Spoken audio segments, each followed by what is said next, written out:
We're having a conversation about resources in Nebraska and what we have to do to move toward a more sustainable society. The issues related to resources are not the same throughout the state. The central third of Nebraska has rich farmland that lies over abundant groundwater in the Ogallala Aquifer. The Platte River Valley hosts a historic transportation corridor linking east and west. Population along this corridor has grown, while counties outside the corridor are experiencing shrinking numbers in an aging population. So what are the significant topics of conversation in central Nebraska that affect sustainability and the environment? The conversations are an opportunity to share ideas, opinions, and research as they relate to the resources critical to sustainable development. We can start the conversation now, here, online. We can start with you telling us about your ideas for solutions to problems, about facts you want to focus on, or you can ask for information that will help you with the discussions on sustainability in your community.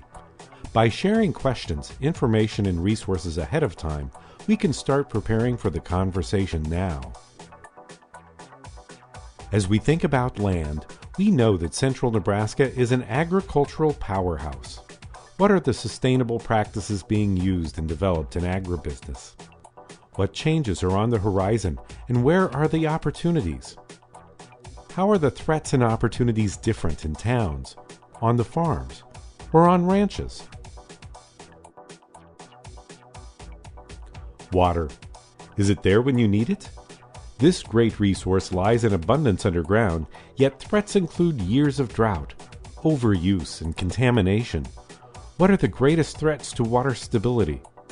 What are the opportunities from this increasingly valuable resource?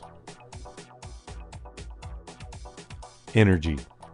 Central Nebraska is a corridor through which much of the nation's energy passes. Increasingly, Nebraska's crops themselves are also being turned into fuel.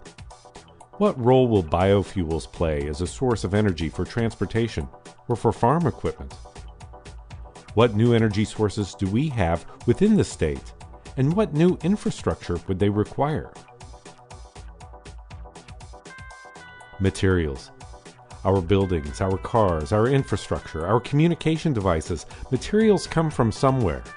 They have a useful life, and when they are done, they go somewhere else. How much of it can be reused or recycled? How do we make things last longer? What kinds of things should we be making? Among the different uses of water, land, and energy, the production of food is among the most important. We may feed the world, but how much of what we eat is grown and processed in Nebraska? Who might benefit from expanding the amount of food produced and consumed locally? As we talk about our resources and moving toward a sustainable society, there is a lot we don't know. But there is also a lot of information that is known by someone. Through our conversations and online discussions, connections and networks will grow. We will have a better understanding of where we are now and begin to build a consensus about what we envision for a future of sustainable development. Once we see the future we want, we can plan how to get there.